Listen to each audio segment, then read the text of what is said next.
ada satu brand ya kena case terkait pelecehan seksual atau kekerasan seksual.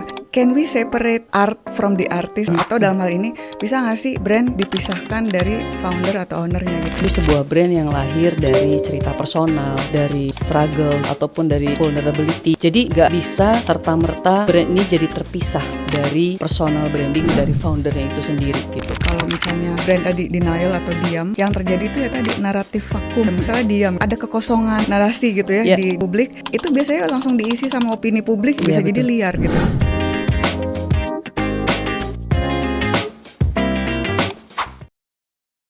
Hai, welcome to Conversation.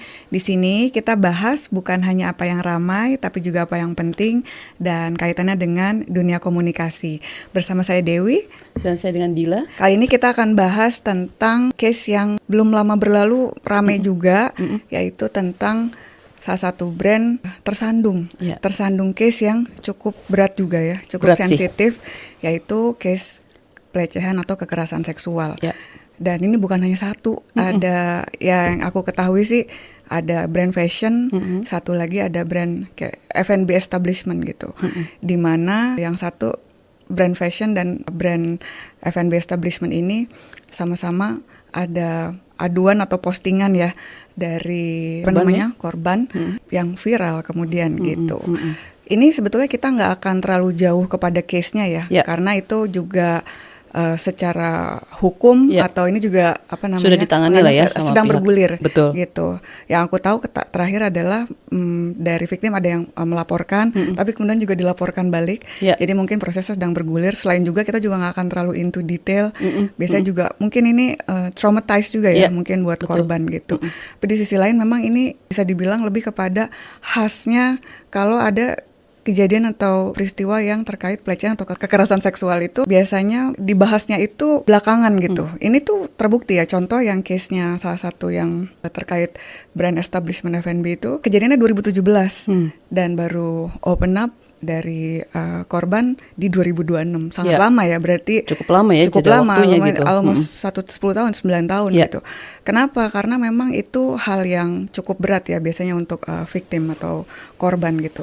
Jadi makanya sambil ini terus bergulir, tapi mungkin tetap ada pelajaran yang bisa kita petik bareng-bareng di sini. Khususnya adalah ketika brand ada case seperti ini, harus bagaimana sih gitu, penyikapannya seperti apa. Dan khususnya karena brand ini cukup bersinonim dengan founder atau ownernya gitu. Kalau perdebatan lama itu biasanya can we separate art from the artist gitu, atau dalam hal ini bisa nggak sih brand dipisahkan dari founder atau ownernya gitu. Sambil mungkin kita bisa bahas itu, tapi aku bisa bilang salah satu pelajaran yang bisa dipetik adalah brand itu bukan hanya logo. Brand itu adalah behavior juga, perilaku, a set of perilaku yang konsisten khususnya gitu.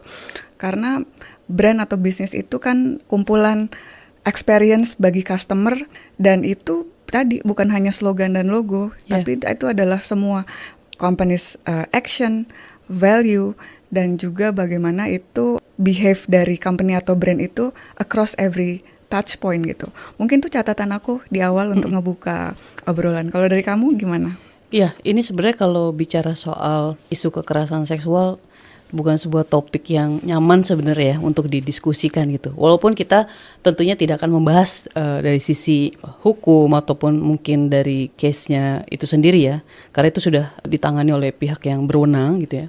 Tapi karena ini terjadi di lingkup sebuah brand ya, ini kan jadi menarik nih untuk kita bahas, kita diskusikan, karena kira-kira gimana ya dampaknya buat brand, dan kemudian apa yang bisa jadi pelajaran di sini yang kemudian bisa jadi perhatian buat para pemilik brand di luar sana gitu ya.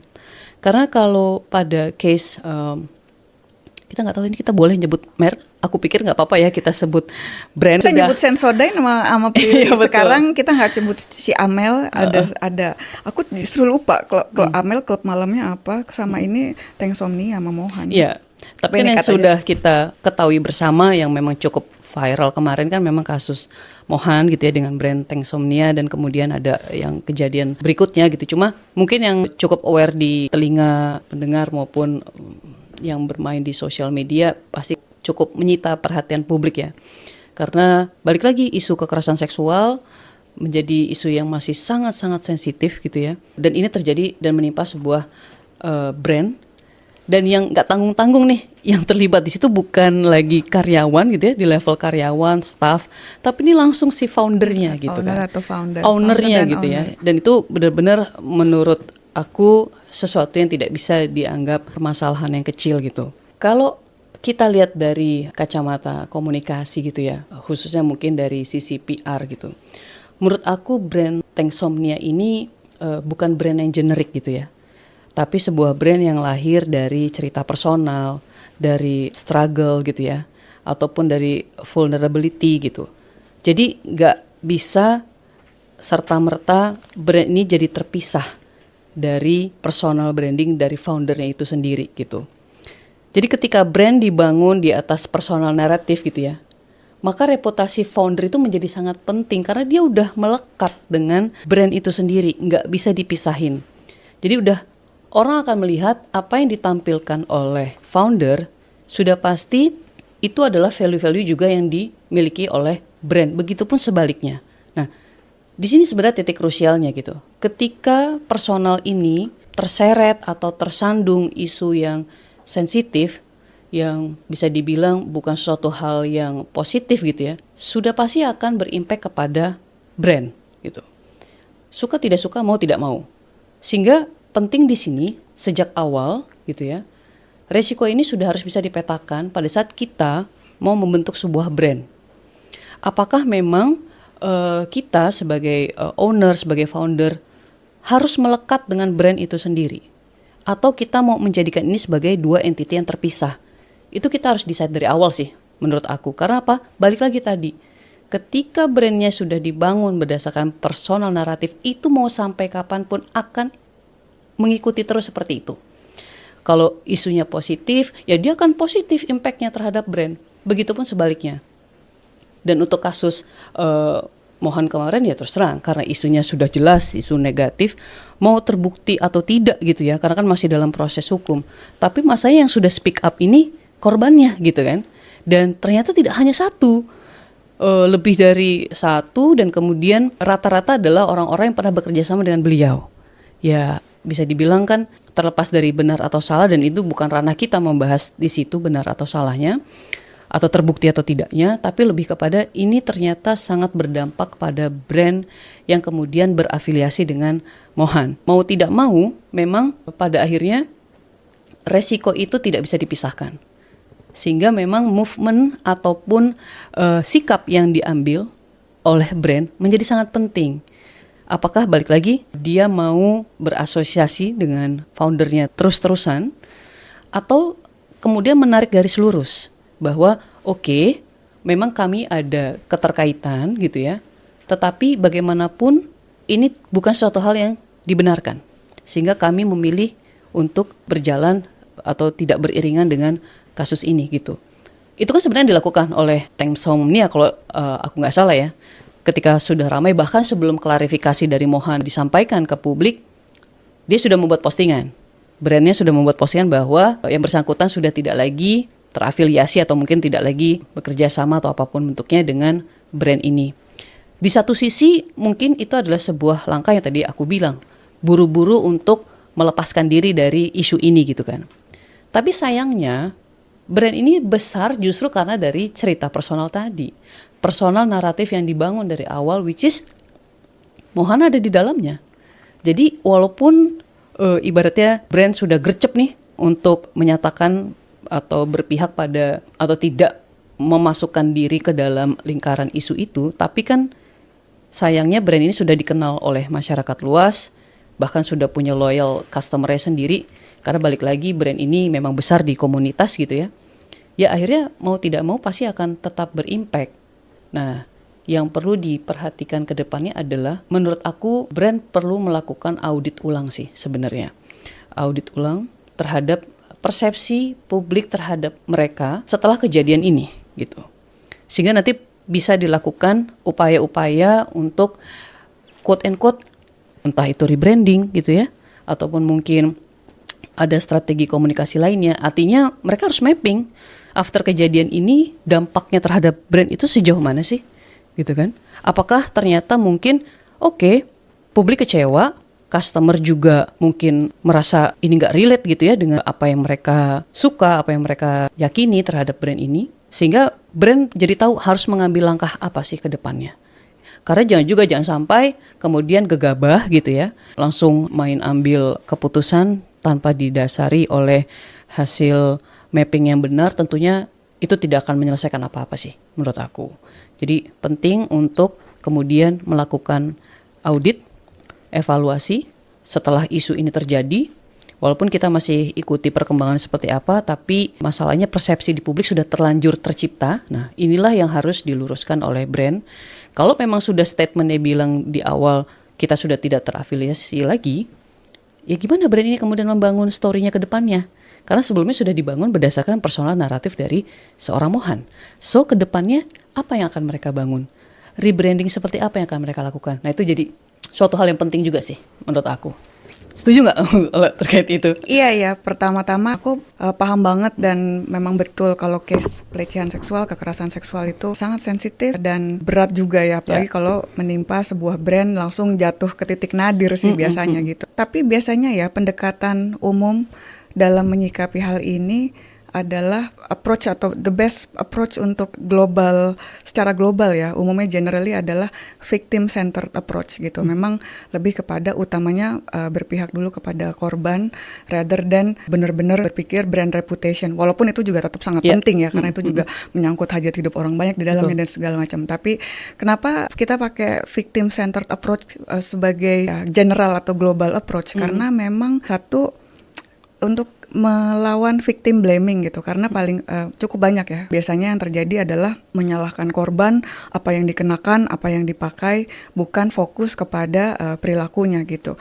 Terus juga biasanya nanti terstigma, kita juga perlu melakukan stigmaisasi gitu. Biasanya nanti korban biasa udah langsung terstigma, dikucilkan mungkin, dipecat dari pekerjaannya dan sebagainya karena kasus yang seperti ini. Dan juga seringkali karena terjadi ada power imbalance itu, relasi kuasa. Biasanya kan terjadi karena korban posisinya lebih lemah dibanding pelakunya di sini gitu, makanya bisa terjadi gitu.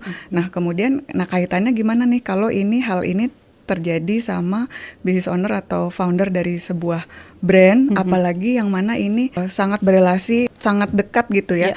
Di sisi lain aku melihat sebenarnya kayak double edged sword ya, kayak pedang bermata dua, dimana kalau sebuah brand itu sangat bersinonim dengan founder atau brandnya, dan biasanya itu kadang-kadang lebih cepat dikenal atau lebih membantu kepercayaan karena kan kita kenal sama owner atau foundernya gitu. Jadi di situ faktor untuk trustnya atau dikenalnya itu beneficial. Tapi di sisi lain ya tadi ketika ada kena skandal ya jadinya nanti bisa jatuh gitu. Makanya di sini apakah ini kita pisahkan seperti apa ya gitu. Aku sih cenderung kepada kalau di era sekarang ya, di era sosial media kayak kehidupan sehari-hari, di era digital saat ini, kita nggak bisa bilang itu urusan pribadi semata-mata kayak gitu. Apalagi ini bisa jadi ini urusan hukum loh, kriminal bisa jadi ya sampai itu terbukti gitu. Jadi itu kita nggak bisa bilang itu urusan pribadi, dan apalagi personal brand itu jadi corporate brand juga somehow. Dan aku juga percaya sebetulnya publik itu nggak semata-mata ingin menghancurkan brand gitu loh sebetulnya. Sebetulnya publik itu bisa dibilang pendekatan itu bukan hanya peduli tentang clearing the name, membersihkan nama, tapi juga perbaiki kerusakan secara nyata. Apakah ada restrukturisasi misalnya gitu, apakah di company itu atau di brand itu gitu misalnya, apakah ada langkah lain, langkah hukum, apakah ada perubahan sistemik gitu mungkin di brand itu, karena ini hal-hal yang sebaiknya tidak terulang gitu di kemudian hari gitu, untuk baik mungkin di company atau brand itu, atau kemudian mungkin di kantor-kantor brand lain, kemudian tuh menciptakan korban-korban lain gitu. Jadi memang mungkin publik inginkan itu, dan ketika somehow brand atau bisnis kadang memutuskan untuk denial atau diem. Tapi aku takut loh, karena kalau publik itu sekarang netizen Indonesia lagi dilawan gitu kayak FBI gitu. Kadang kalau lagi nyari tahu sesuatu tajam banget, kayak mendeteksi kebohongan tuh gampang banget gitu, malah jadi ngeri-ngeri sedap gitu. Malah kalau ini bisa blunder dan makin jauh gitu. Jadi mungkin ya itu memperbaiki kerusakan secara nyata gitu ya. Mungkin sambil kalau case-nya bergulir, apa yang bisa di set di sini. Dan ini tadi juga disinggung ya, karena ini di posisi-posisi krusial ya, owner atau founder yang mempunyai kekuatan decision maker gitu. Bagaimana bisa menciptakan sistem juga mungkin di office kantornya, entah itu misalnya kalau dalam hal ini safe protokol untuk photoshoot misalnya, atau boundary, atau bagaimana di professional setting bisa menciptakan safe environment gitu di kantor itu, di pekerjaan itu. Dan kita sama-sama misalnya sama-sama di industri kreatif, bagaimana sama-sama bisa ngejaga itu sih kalau dari aku. Iya, jadi ibaratnya kayak case ini juga ngasih pembelajaran ke kita, bukan hanya ketika bagaimana sebuah brand menyikapi ketika ada isu yang menimpa brand, tapi itu datang dari owner atau dari founder ya. Tapi lebih jauh daripada itu adalah ini ngasih kita pelajaran bagaimana sebenarnya kita bisa membuat sistem kerja yang jauh lebih melindungi gitu ya. Atau ibaratnya kita melakukan upaya-upaya preventif gitu ya, agar kejadian seperti ini tidak terulang lagi dimanapun gitu ya case-nya. Tapi yang menarik tadi juga disampaikan bahwa bagaimana sih kemudian brand melakukan perbaikan gitu ya setelah adanya case ini gitu. Mungkin kalau aku menyebutnya adalah it's all about long-term reputation strategy gitu ya. Bahwa krisis bisa datang begitu cepat, isu bisa datang secepat kilat juga, tapi sebenarnya sesuatu yang viral, sesuatu yang benar-benar diperbincangkan oleh publik itu, kadang-kadang punya siklus yang cepat juga sebenarnya. Artinya dia bisa begitu hype gitu ya, 1-2 hari gitu ya, let's say 1 minggu, tapi kemudian lama-kelamaan dengan berbagai muncul isu-isu baru, akan mulai memudar gitu kan. Tapi kan problemnya adalah buat brand bukan kemudian bagaimana isu ini cepat selesai atau cepat mereda untuk tidak diperbincangkan lagi gitu ya. Tapi bagaimana brand ini berpikir 6 bulan atau 1 tahun lagi ke depan tuh orang akan punya penilaian apa ya terhadap brand kita gitu after kejadian kemarin gitu kan. Justru itu yang menurut aku lebih penting untuk diselesaikan oleh brand gitu ya. Bukan bagaimana supaya isu kemarin cepat reda, supaya nggak diperbincangkan lagi, threats tentang case ini berkurang gitu ya. Bukan. Tapi bagaimana brand melakukan upaya-upaya supaya ketika beberapa waktu ke depan, kan kita pengen brand itu long lasting dong pastinya ya kan. Nggak kita dirikan hanya untuk bertahan 5-6 tahun atau bahkan kurang dari itu, tapi pengennya long lasting. Nah justru itu, ketika brand menghadapi ujian seperti ini, krisis seperti ini, harusnya mindsetnya juga lebih panjang lagi. Bagaimana mereka melakukan perbaikan, perubahan yang signifikan, karena isunya pun juga bukan isu yang bisa dianggap remeh gitu ya, supaya bisa menjawab tantangan kedepannya mereka ini mau dikenal sebagai brand apa sih. Jangan sampai memori orang ketika mendengar brand ini, ya ingatnya hanya case itu gitu kan. Padahal mungkin journey-nya, story-nya banyak juga yang baik, banyak juga yang positif gitu kan.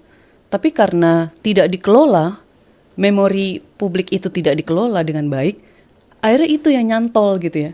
Jadi ketika mendengar brand Tanksomnia, oh itu ya yang brand yang punya pelaku kekerasan seksual. Masa iya sih kita mau dikenal seperti itu terus-terusan? Maka ini titik krusialnya sebenarnya di sini. Brand harus melakukan long reputation strategy gitu ya. Lakukan audit, lakukan research bahwa apa sih dampaknya dari case kemarin terhadap brand mereka itu seperti apa.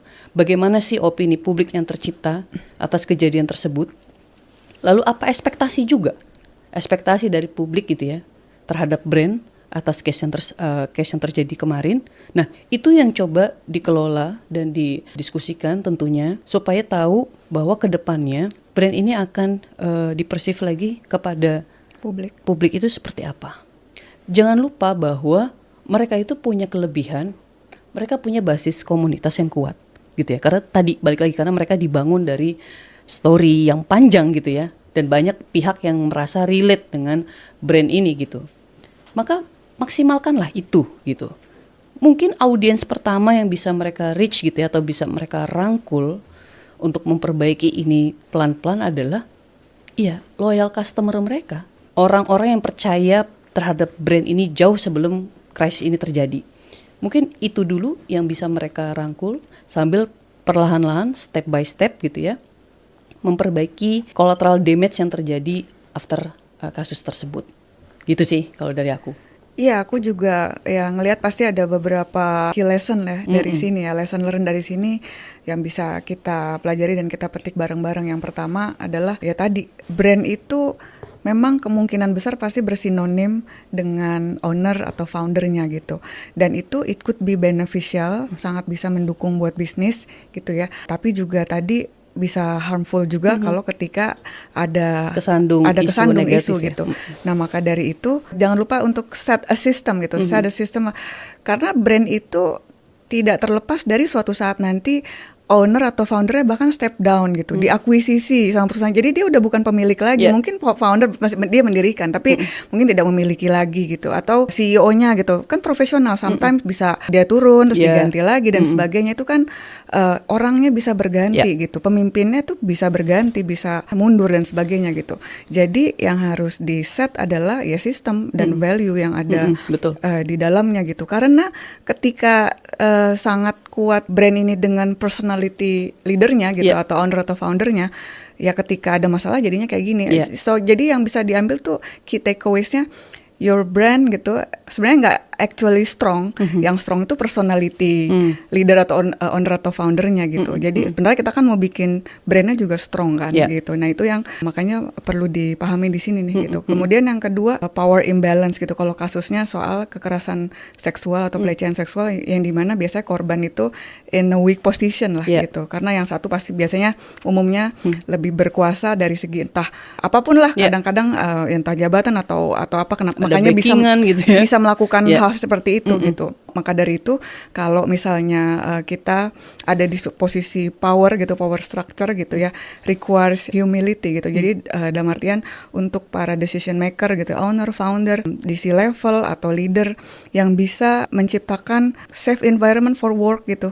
Gimana bisa di professional setting tuh bisa dibuat macam-macam ya. Gimana mekanisme buat feedback, gimana mekanisme buat boundaries misalnya, atau mekanisme-mekanisme lain yang bisa disetting kalaupun terjadi, apa yang terjadi. Berarti apakah cukup dengan resignation dan apology atau mungkin harus sistemik yang lain gitu. Mungkin perlu disiapkan juga gitu. Karena ketika itu nggak dilakukan jadinya fragile posisinya gitu. At the end aku juga melihat kasus ini bukan sekedar drama personal sih pada akhirnya. Bukan hanya karena si founder gitu ya kemudian tersandung kasus kekerasan seksual, tapi ini juga sebagai pengingat terutama buat para founder-founder di luar sana ya, yang punya kekuatan besar gitu ya, yang secara personal branding juga sudah besar dan dikenal oleh publik. Jangan lupa bahwa itu beriringan dengan tanggung jawab yang besar juga gitu. Kemudian kan pertanyaannya, mungkin sekarang para founder juga ada deg-degan juga gitu, kayak aduh, saya sebagai founder gitu ya, punya brand yang juga bisnisnya udah banyak di mana-mana, gimana ya supaya saya nggak kesandung kasus atau nggak terkena isu gitu ya. Kalau menurut saya sih bukan bagaimana kita sebagai founder jangan sampai kena isu gitu ya, atau jangan sampai kesandung gitu, karena we never know gitu kan pada akhirnya. Tapi justru yang harus kita sadari adalah kita harus mempersiapkan diri at any time krisis itu menimpa kita. Makanya tadi relate dengan yang kamu sampaikan soal sistem. Maka sistem itu harus dibuat, harus disiapkan. Jadi jangan takut kesandung masalah, jangan takut terkena krisis, karena apalagi di era sosial media saat ini, kayaknya krisis itu menjadi sebuah keniscayaan kalau menurut aku. Bisa muncul tiba-tiba. Bisa muncul tiba-tiba. Walaupun kita nanti bisa lihat lagi dari skalanya ya, apakah ini besar, kecil gitu. Tapi kayaknya dengan era digital seperti ini, krisis itu udah suatu hal yang nggak bisa dihindari gitu. Makanya sistem itu menjadi penting untuk kita punya, untuk kita bisa menghadapi krisis itu, supaya dampaknya bisa kita minimalisir, bisa kita lokalisasi gitu ya, supaya tidak kemudian memberikan kerusakan-kerusakan yang lebih besar. Mungkin sedikit closing dari aku ya, brand yang kuat atau brand yang besar itu bukan brand yang tidak pernah kena masalah, atau bukan brand yang tidak pernah kena krisis gitu ya, tapi brand yang tahu ketika dia kena krisis, dia menghadapi masalah ataupun isu, dia tahu bagaimana cara menghadapinya dan belajar dari kesalahan-kesalahan yang terjadi. Karena rasanya tidak mungkin sebuah brand gitu ya tidak menghadapi masalah atau isu ataupun krisis, tapi bagaimana menghandlenya itu menjadi sesuatu yang akan diingat sama publik ke depannya. dan itu adalah sesuatu yang harus dipersiapkan oleh setiap brand, terutama buat brand yang cukup melekat dengan personality dari foundernya.